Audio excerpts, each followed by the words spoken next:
Introducing Minor Wisdom Quintet.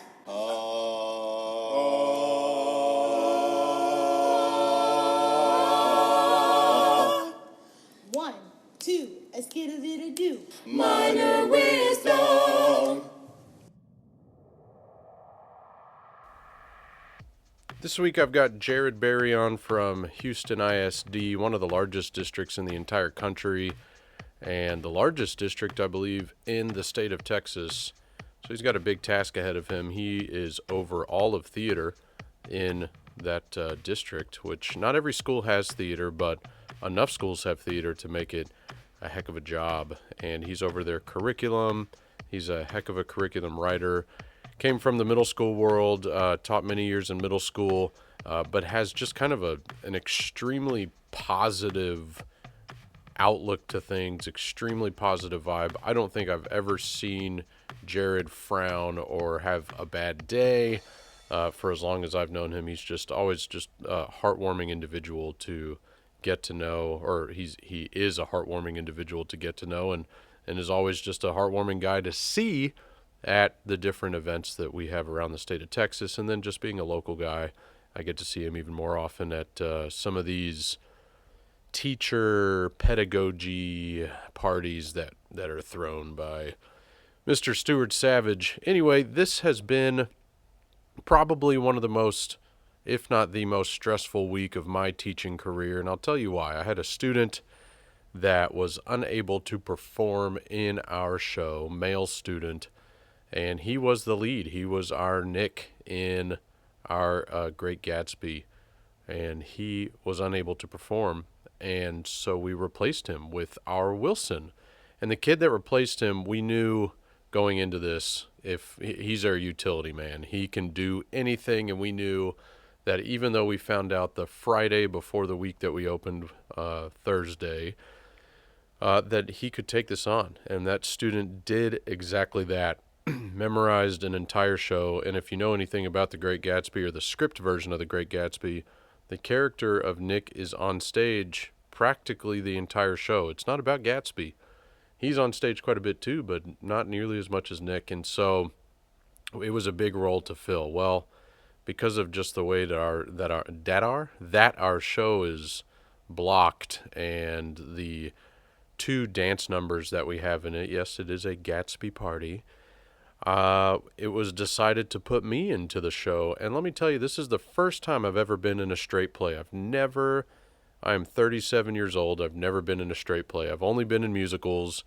And so it's usually easier. People say this, and I believe it to be true. It's easier to memorize musical lines, musical lyrics, of course, because it has a melody in the music, and that's pretty easy to figure out.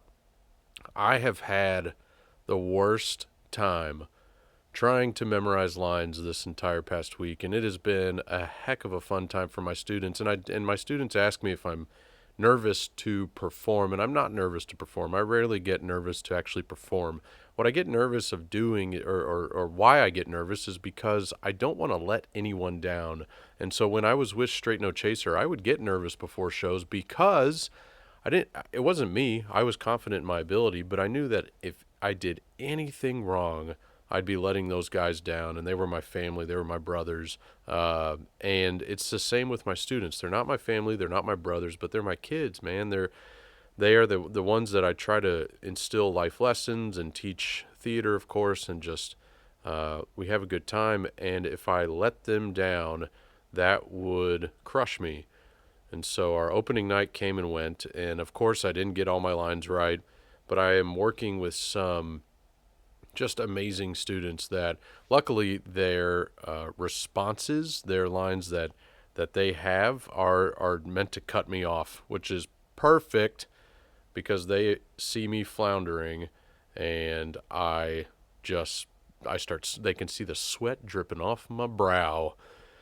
But anyway, it's a fun time, and now we're going straight into a haunted house in the same space. We are literally destroying our stage, our set, everything, and getting ready for a haunted house. We're building a haunted house that took 3 weeks last year to do. This year we're doing it in 2.5 days. So it's a little stressful. Having that rare Sunday call, which my people don't really care about because our Sabbath is always during shows. L'chaim, shalom, mazel tov. Anyway, please check out the shirts. Those shirts stopped selling this week on Thursday, Halloween. So the Minor Wisdom shirt stopped selling. There's another shirt out there, the Save the Drama for Your Mama. There are a couple things I'm just trying out. Please buy these shirts. Please purchase these shirts. They're fun shirts, and you can get them just in time for Thespian Festival, which is on the horizon, a month away. I'm very excited about that. Excited about the play works. We had lots of entries for that. Excited about musical works. Excited about critic works. Excited about introducing film works. Excited about late night events. We're going to have karaoke. I'm going to be kind of leading that. We're going to have themed bingo. It's going to be amazing. So that is on the horizon. Please, again, if you are new to the podcast or old and just haven't done it yet, please leave a 5-star review. Please like, rate, tell your friends, all that stuff on any platform that you listen to podcasts. Without further ado, here is this week's Groaner joke.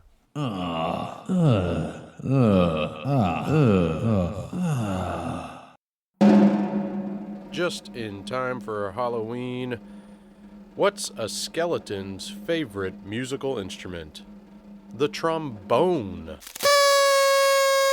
And I am currently the theater curriculum specialist for all of Houston ISD, 80 plus theater teachers.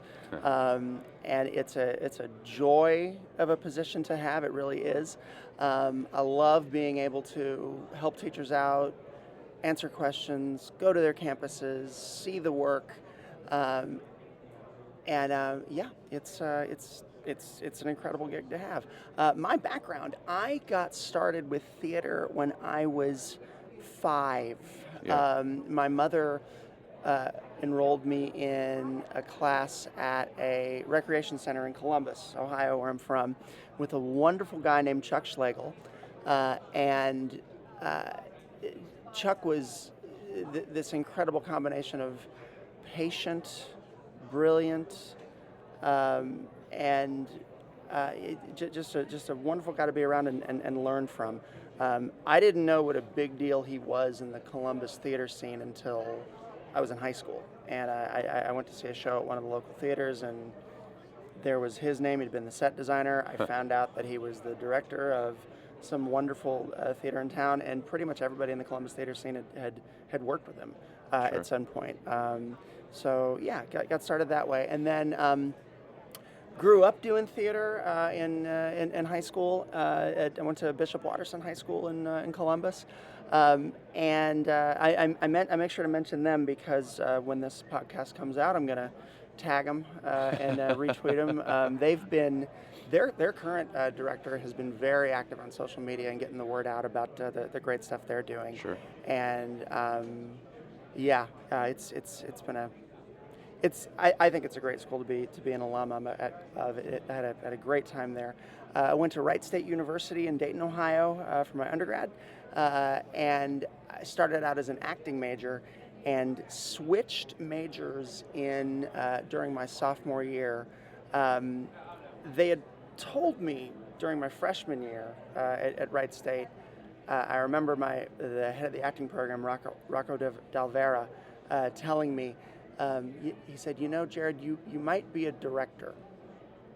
and I thought, oh, well, that's interesting. And then the summer happened, went home and had a conversation with my mother about it, who actually concurred with that. And she said, oh yeah, even when you were 6 years old, we'd go to see a show and then you'd talk about how you would do it differently. And so sophomore year came, and then it was right about middle of sophomore year, it was clearer and clearer to me that, no, I think I want to be a director. And so I changed my major to theater studies, and graduated with a BA in theater studies. While I was pursuing the theater studies BA after I'd changed my major from acting, I had just a wonderful opportunity to assistant direct with our faculty at Wright State. And then as a senior, there, I was allowed to direct the show in a faculty space with a budget from the department just before I graduated.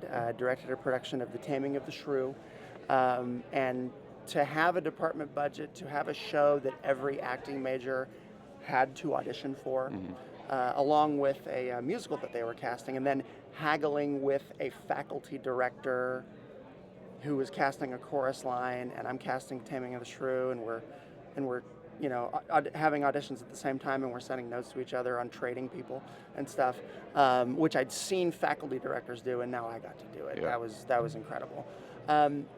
Graduated from Wright State, and I tell this story because in terms of background, I think it really was a decision point that became important later. And it's a story I've told on job interviews before. Right out of school, the first job I was supposed to have was going to be at a brand new theater in Middletown, Ohio. I was supposed to be the education director. Funding wasn't quite right for it, and the job fell through before I started. And I moved home to Columbus with my parents and took a temp job with Chase Manhattan doing data entry in the mortgage department. And after 4 days of that, for me, it wasn't a great job. It's a great job for many people. But for me, it wasn't such a great job, and I felt it was soul crushing, even after 4 days. And on the fourth day, I remember taking a bathroom break and looking in the mirror and having an out loud conversation with myself. and I looked in the mirror, and out loud I said, okay, what happens if I quit? What happens if I walk away right now today and quit? And I thought, okay, well, that means I'm going to be living with my parents a little longer, and I don't want to do that. I want to move out. I'm 22. I want to be a 22-year-old person living on my own, doing my thing. And I'll just do theater at night. It'll be okay. And then I thought, all right, what happens if I don't quit? And honestly, that scared me more. Yeah. What if I don't walk away from this right now? What kind of time am I going to lose that I could be doing other things, even though I might not be making a lot of money? And that terrified me, the idea of not quitting. So I went and saw my supervisor, and I this is awful. I made up a lie. I said, oh, I promised someone I would do something today, and he's looking at his watch. He goes, it's 10:30, Jared. I went, I know. I'll see you tomorrow. And I walked out. I called the temp agency. I said, I'm not spending another day there. Just send me my check. And I didn't know what to do. And my mother said, well, your old high school needs substitute teachers. Why don't you call them? Sure. And I didn't think I wanted to be a teacher at the time. I had a BA in theater studies. I thought I wanted to go get an MFA in directing, And so called my high school, and they got me signed up to sub, started doing that. About a month into being on their roster of subs, a social studies teacher had a heart attack at the school, and they said, would you go in for him? And I went in for him. Well, then it turned out he was going to be on a whole month. Right. And so I had to deliver curriculum to them, social studies curriculum. I didn't have a social studies degree. I had almost enough credits in my undergrad for a political science minor. So there's minor wisdom. You had a little interest in it, though. And so it was a private school, and so certification wasn't a thing that was needed legally. And so using the textbook and then partnering with the other social studies teachers, one of whom had taught me before. So I feel like there was this wanting to help extra, from them. And I taught social studies to seniors in high school for a month. Sure. And helped out with the musical that they were doing at the school. And in helping out with the musical, I thought, oh, okay, I want to be an artistic director at a theater company, but look at this. Look at this that I'm doing here at Watterson with them. I could be a theater teacher. I could be a teacher and have my own theater company in a school. How about I do that? Yep. And I thought, okay, well, that's the long-term goal. And from there, it wasn't very long after that, I got a job working in an arts integration program with the City of Columbus, teaching drama to elementary students through that. After that, I ran a theater outreach program in a youth center called the Shortstop Youth Center in Columbus. By the time I got the job at Shortstop, I was also directing stuff at night around town. By the time I got the job at Shortstop, I knew I was probably a year away from going to graduate school, and I was going to take the year.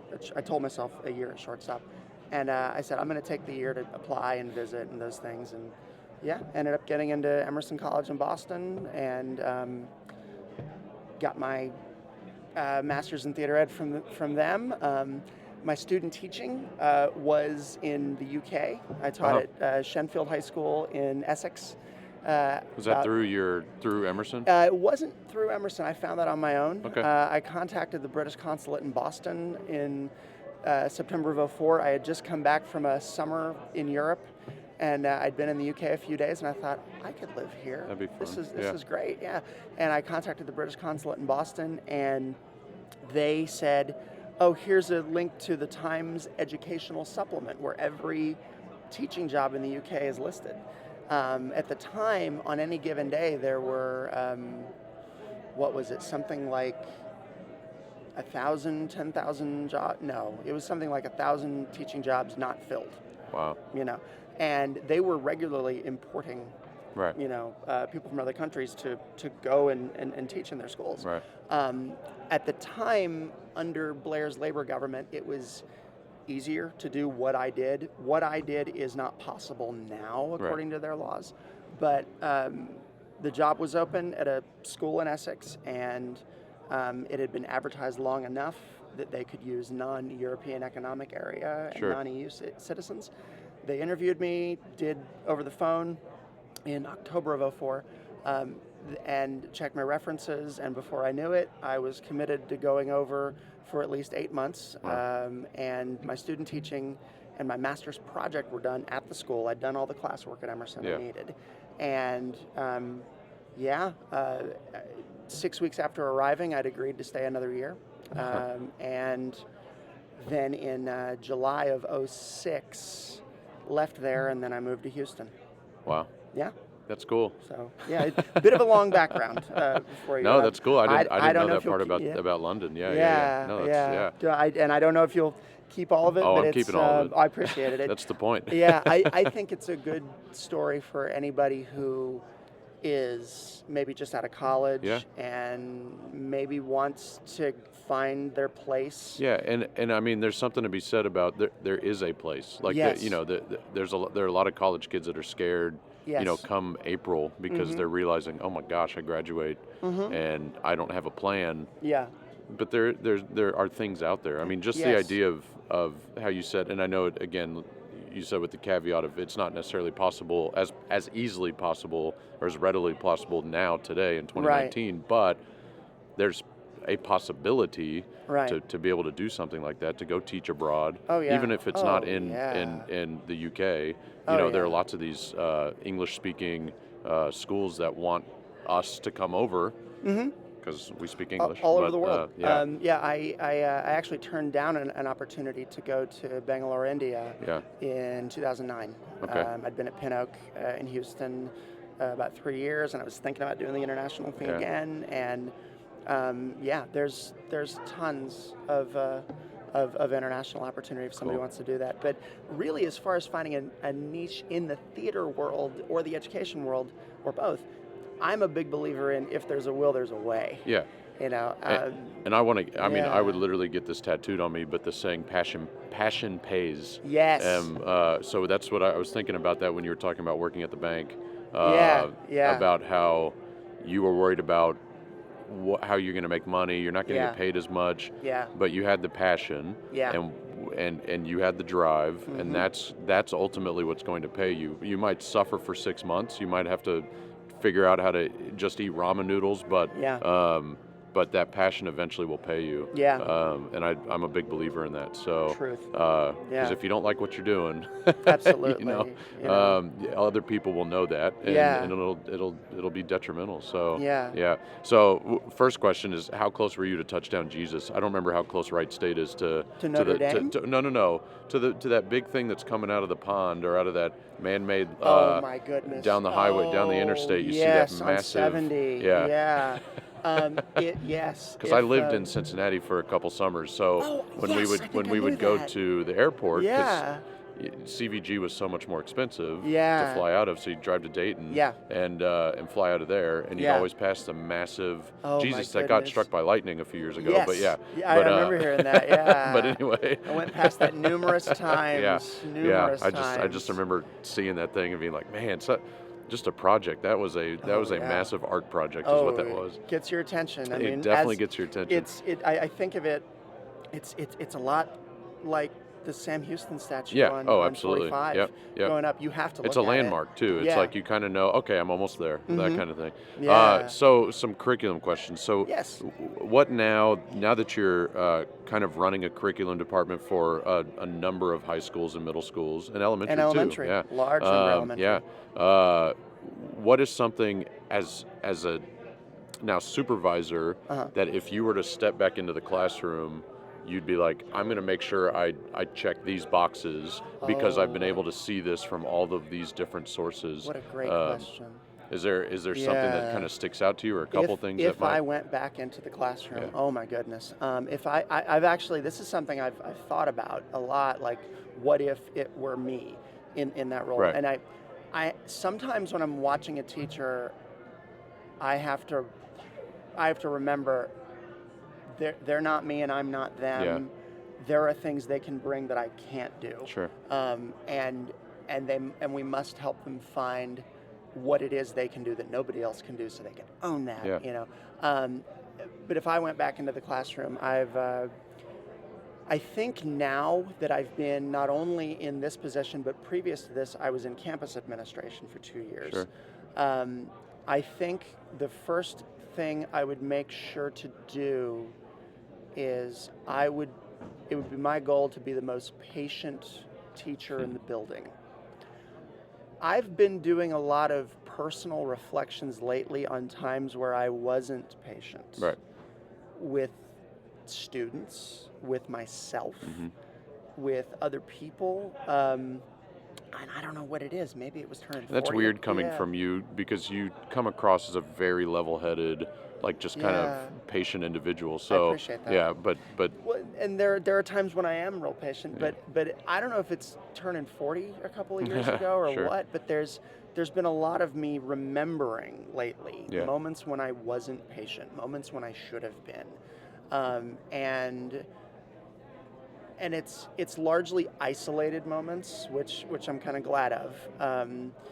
But yeah, I would make sure to be the most patient with everybody, and that would be the thing that I would look at first and foremost. Sure. I would, you have to something I've seen recently on Twitter a lot from teachers. The first person I saw it from was Chasten Buttigieg, a theater teacher in his own right, who wrote, "You have to Maslow before you bloom."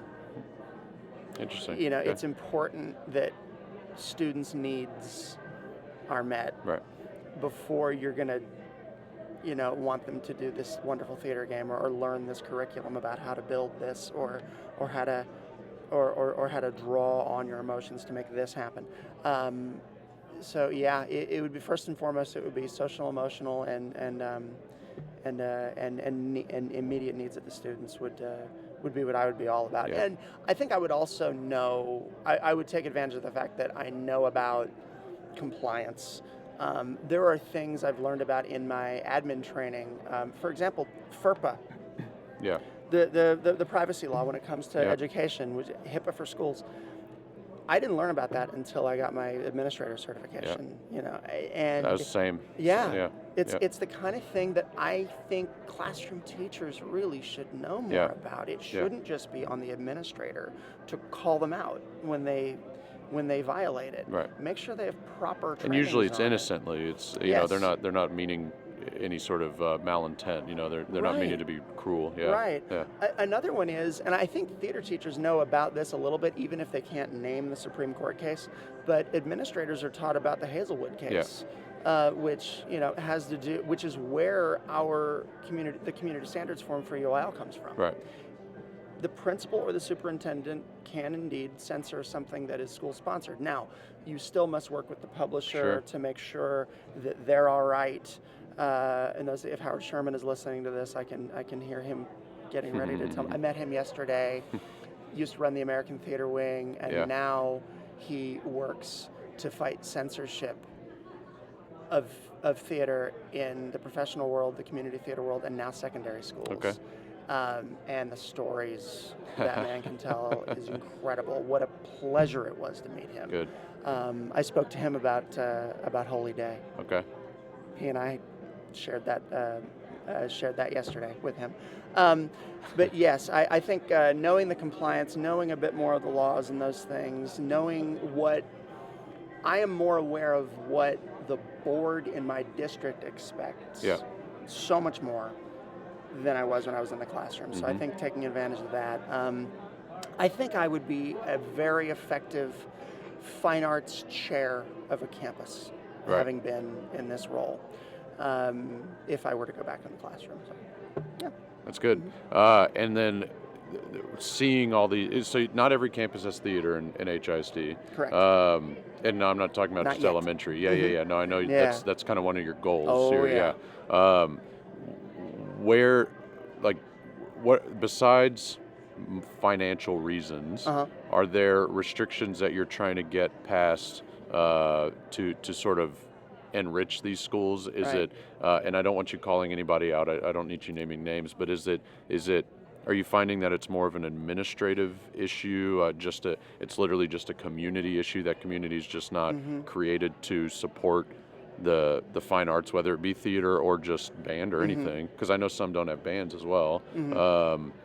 But is that what's kind of one of the underlying goals? I know money's probably the main answer. Sure. Sure. But is there a hurdle that you're trying to overcome that isn't money necessarily? Yeah. Our district is Large. large. Oh my goodness, large. 7th largest in the country, Yeah. soon to be the 6th. Okay.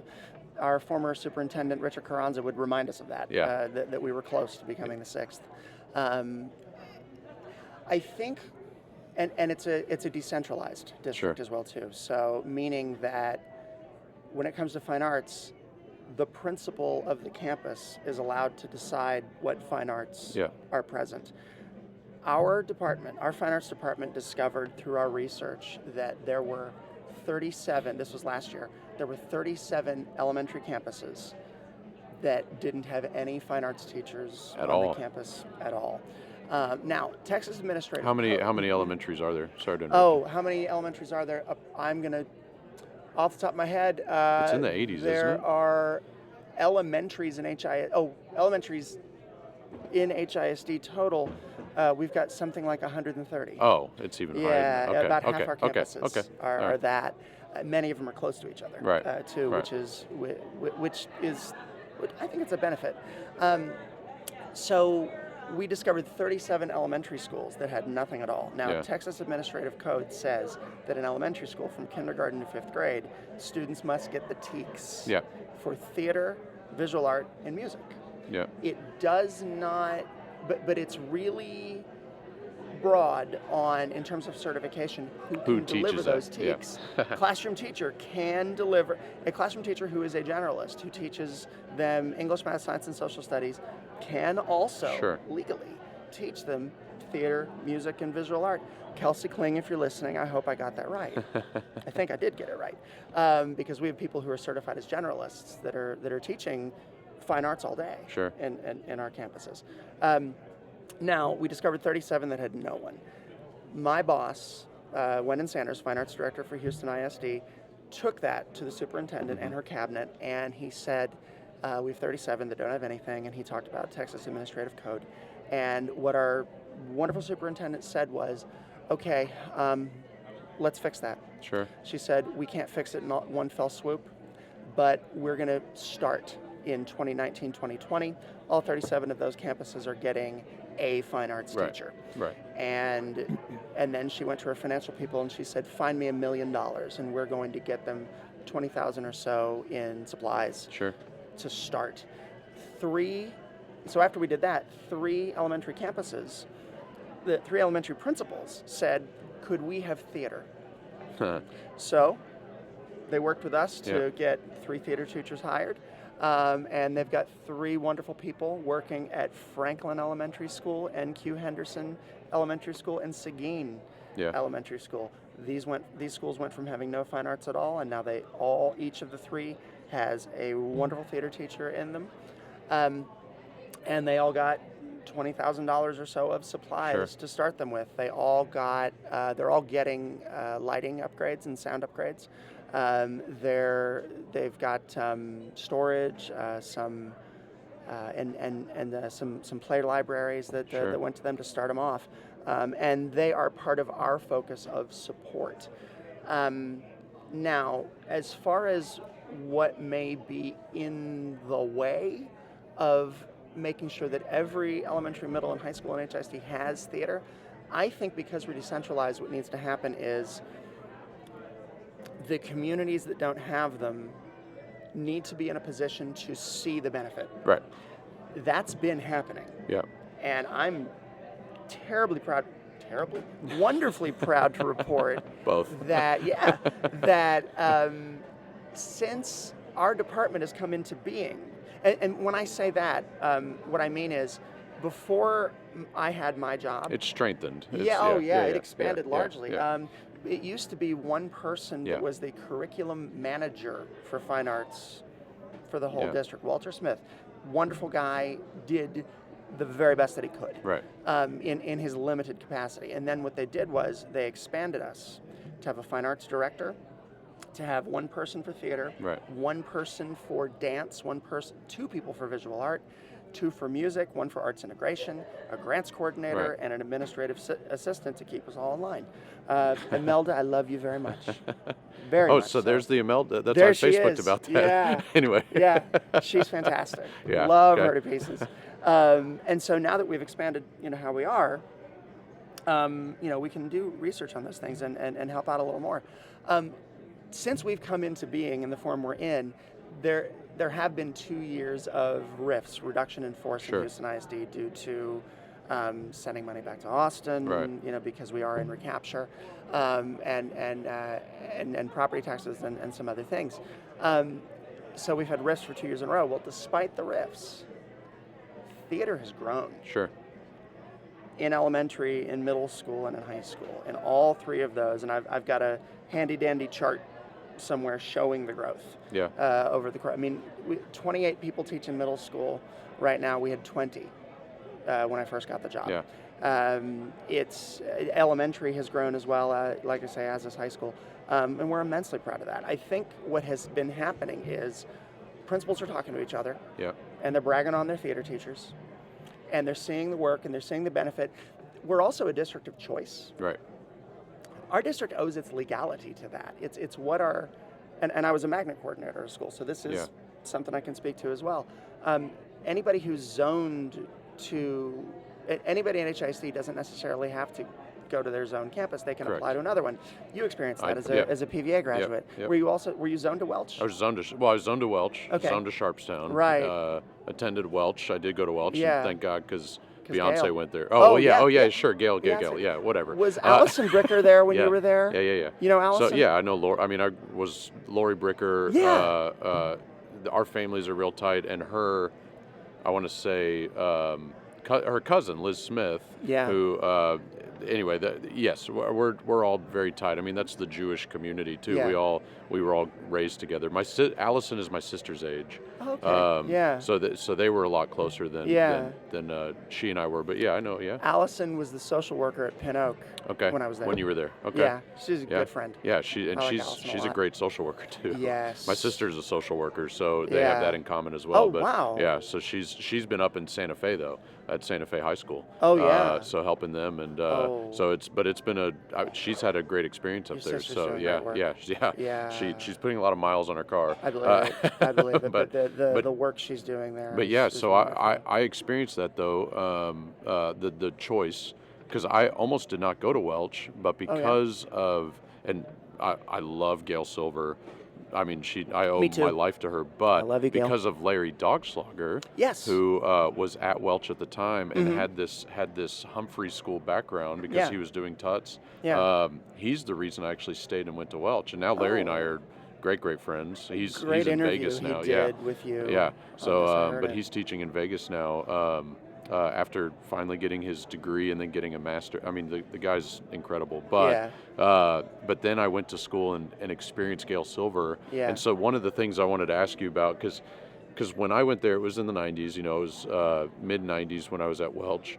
And there was this massive following and huge, everybody knew Welch Middle School put on these amazing shows, competitively with Johnston, of course, now Meyerland. Yeah. And we did these massive shows. It was incredible what we did. I remember doing 42nd Street Yeah. at at a middle school, and you're just like, this is incredible. And Christy Daly now, I guess she's married to Craig Daly, but Christy Wilson was this big star on the stage. And and she's still running a bunch of theater, helping with theaters in Houston. But it was incredible to like think about who was all there. When I was at Welch, Jose Cruz was there, Enrique Cruz, Astros Jose Cruz's son. Oh, wow. Beyonce, of course, was there, which none of my students let me forget. And then Kelly Rowland, Calendria Rowland, but Tyrone Sharp. There were all these people there that, at this time at Welch Middle School in the mid '90s, it was like this. I was there, of course. Massive talents. Yes. But it was incredible just to have all these, to think back now at who was at this school, and then a lot of them go on to Bel Air, and that's when they win the national the national championship. They win it with Jose Cruz and Brian Bourmaster, and it was a great time in HISD at that moment. And Paul Munson was at Bel Air. I mean, he was there many years after, and then with Gail, but then with Gail, and when Gail went there, and I know she had unfortunate circumstances as to why she left Welch, but when they joined together, I'm like, holy crap! Like that's, you got a state-winning director with if there was middle school one-act play, she would have been a state-winning. You know what I mean? If middle school one-act play at the time. But I mean, if it was one of these things that existed. Those were two powerhouses, and it just made Bel Air. I mean, it was incredible. So, my experience with HISD is jaded because when I talk to people like you or a Philip Taylor who talks about, the guy's knowledgeable about everything. Oh yeah. About how little theater there is in HISD and how it's not little. I say little, but how it's not in every school. I'm thinking as a Fort Bender that. Why doesn't every school have this? And then you think about the size of the district and how it's magnified, and the fact that it's decentralized. Yeah, and it's also Houston is not zoned. It's not a zoned city. Correct. Well, there are zones. There are. Portions if you of it, buy a home in Houston ISD, there is an elementary, middle, and high school that your home is zoned to. Sorry, I don't mean district zoning. I mean like residential zoning. Like no zoning laws. Yeah, no zoning laws residentially. Yeah. No, I mean I know the district is right. zoning, but it's just one of those things that it blows my mind. That not every school has it, but then I realize, there are 130 plus elementaries, and then 280 plus total campuses. Yeah. So so I see exactly why. Yeah. Oh well, yeah, that's the struggle. Yeah. We would. That's a lot of teachers. Yeah. And it because we're decentralized. Like I say, every principal gets to decide what they're going to have, and I believe the way to make that progress is, just like I mentioned, for them to talk to each other and hear the great things that are happening at other campuses. And when it comes to being a district of choice, when elementary students are looking for middle schools, that's something they and their parents can seek out. If their zone campus doesn't have theater, they'll apply to 5 that do have it. Right. And if and if a principal, at that given middle school that doesn't have theater, if they can get wind of the fact that people are applying, They're starting to lose away, kids. Yeah, that sure. And so it can become and I think it has become at the schools that have gained it. It's a business decision. Yeah.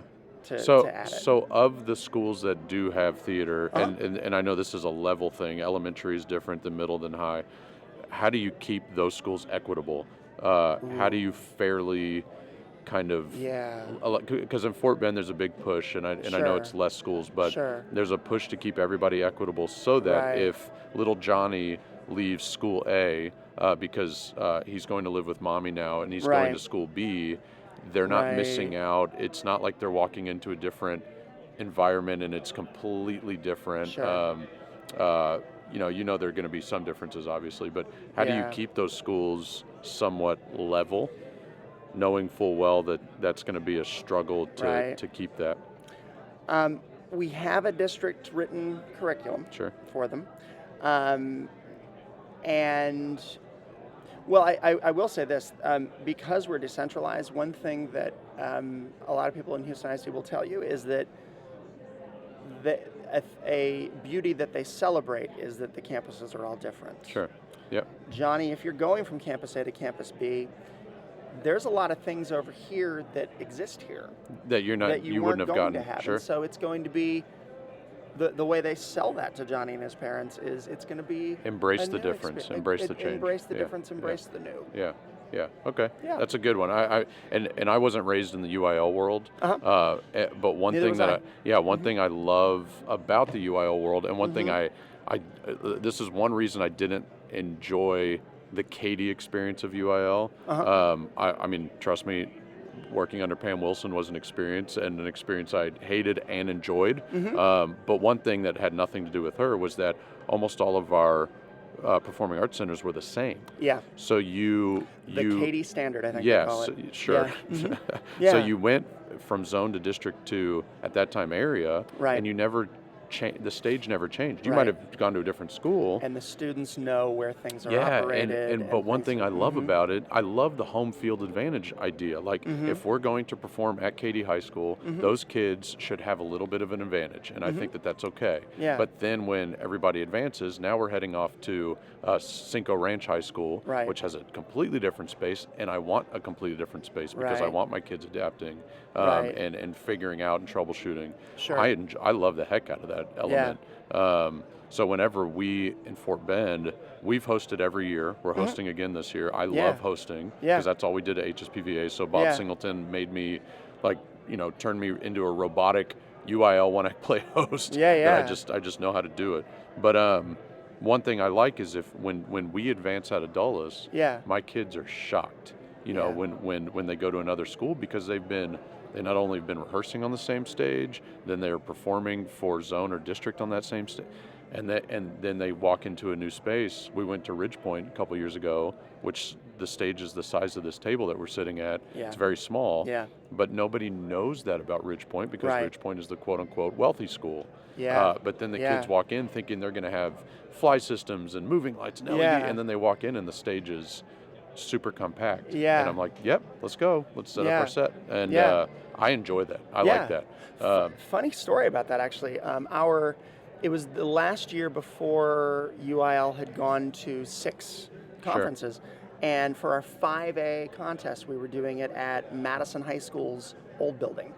And there were 2 or 3 directors that when they saw and I was contest managing their zone and their districts.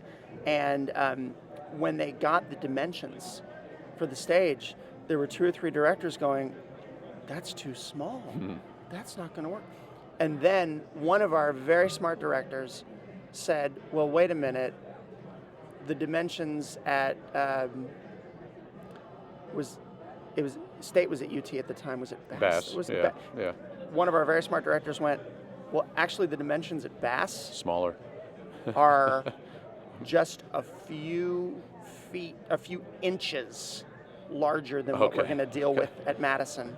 So, and their argument was Madison can prepare us getting you ready to be compact for State if that happens. That actually happened to be the 2014 year, which is when Carnegie won their first Sure. state contest. Yeah. So they did zone and district in a small space, Yep.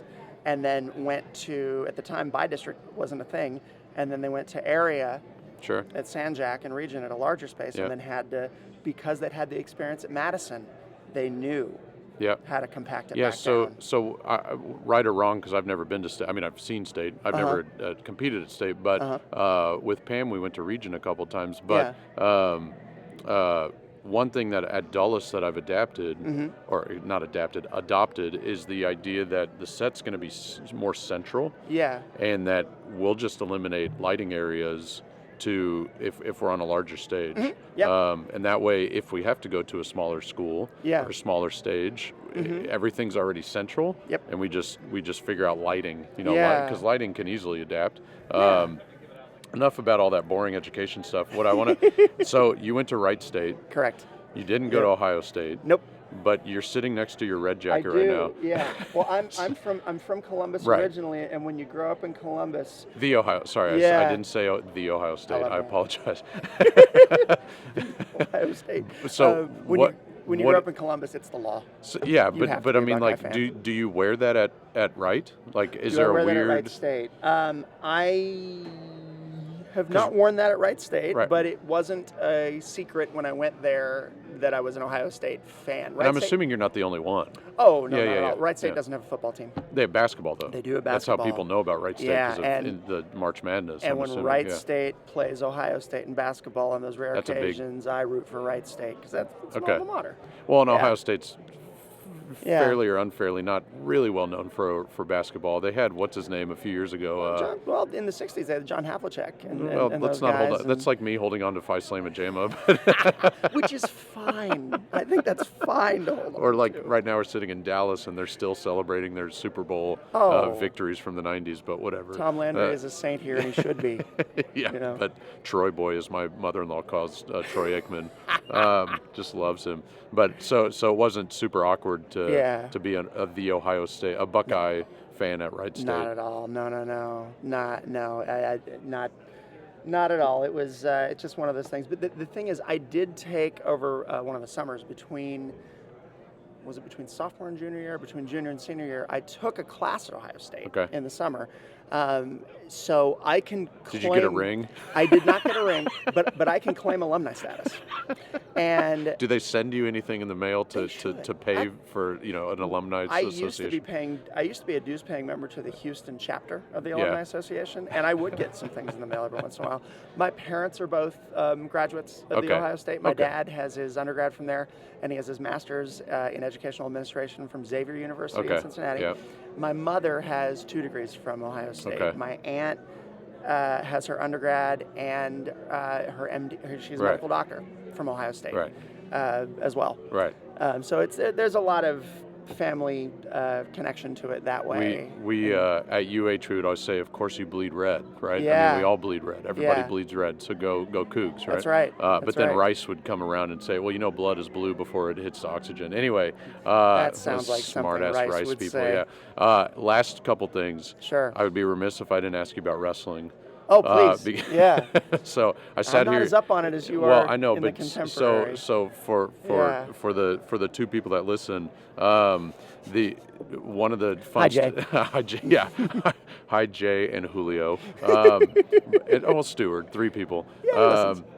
But Mandy Tapia. so a fun story with Yeah. you that I'm sure you remember about yeah. Jay and I sitting on the floor at a I believe it was Raw. Yeah. Well, yeah. Yeah. And a Monday Night That's Raw. right. That's right, I And saw then we posted on Facebook, and then you texted me, I think, Yeah. or some, we got into Somehow. contact, and you were Yeah. there with your nephew. Is that I right? was there with, and I can't believe I haven't mentioned these folks yet, and I do when I give them a shout out. Or godson or my, something. Yeah, Yeah, my that's- best friend John, who I'd love to tell you a story about because it involves how I got to Houston Sure. before we're done. That's my godson Jackson. Okay. He and his dad, my best friend John, are way into wrestling. Right. And when Monday Night Raw was scheduled, John texted me and he said, "Hey, would you and Valerie, that's my wife. Hi, honey, I love you. Would you and Valerie like to come to Raw with us?" And so we went to Raw with John and Jackson and John's wife Dorothy, and my principal's husband, who was Ron Graves, who's a great guy, and we watched Raw there together. Yeah, that's how that funny. happened. Yeah. John and Dorothy are the reason I'm in Houston. Okay. So, it was June of 06. I was living in England. I was looking for a job in the U.S. and John and Dorothy were about to get married. Dorothy was at the time an English teacher at Pin Oak Middle School, and the theater position at Pin Oak opened up literally a week before their wedding, and I was already going to be flying in for that.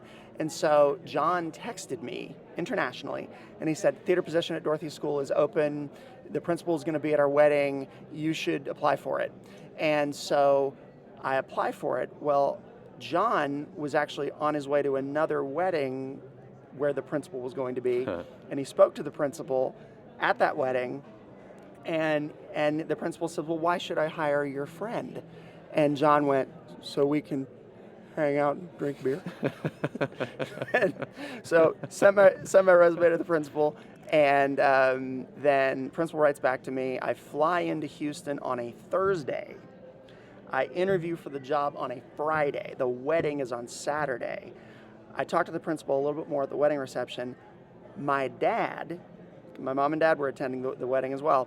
My dad, who was an assistant principal at a high school at the time, comes up to me at the reception, and he says, is the bald guy over there the principal at Pin Oak? I said, yes. He's the one who interviewed you yesterday? Yeah. And my dad goes, okay. So my dad goes over to him, and my dad casually proceeds to interview Mr. McDonough from Pin Oak. And then I was offered the job like a week later. Sure. And initially I didn't want to take it. I wanted to move back to Columbus. I'd been international. I wanted to go back home. And it was my dad in a phone call who said, that's a great principal. Sure.